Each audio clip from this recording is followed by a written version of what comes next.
Today I rise in support of my amendment to H.R. 3, the Lower Drug Cost Now Act. I would first like to thank Chairman Pallone and Chairman Neal for committing to work with me on this amendment, and to committee staff for their efforts as well. I am proud to represent Arizona's 1st Congressional District. Our district is larger than the state of Illinois and is one of the most rural in the country. This year I have held 26 town halls across the vast district. At each and every one, I heard from rural residents struggling to access quality health care close to home. That is why I introduced my amendment. My amendment would award grants to hospitals in rural and medically underserved areas so these hospitals are able to establish a graduate medical education program or partner with an approved hospital to host residents.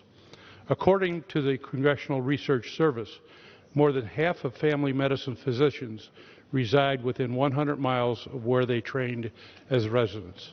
My amendment will incentivize doctors to stay in practice in our rural communities by providing opportunities to bring medical students to rural areas for residency training.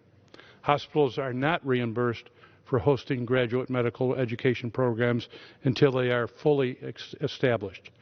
The grants awarded under my amendment would cover associated startup costs for hospitals, including necessary infrastructure, equipment, and fees.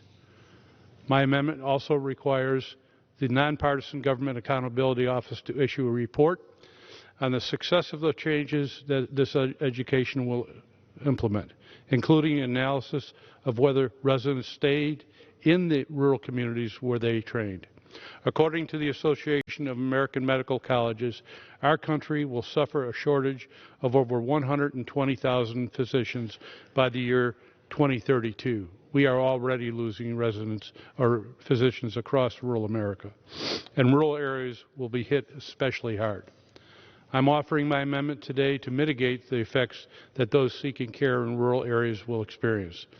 As we move forward with H.R. 3, we must not leave our rural communities on the back burner.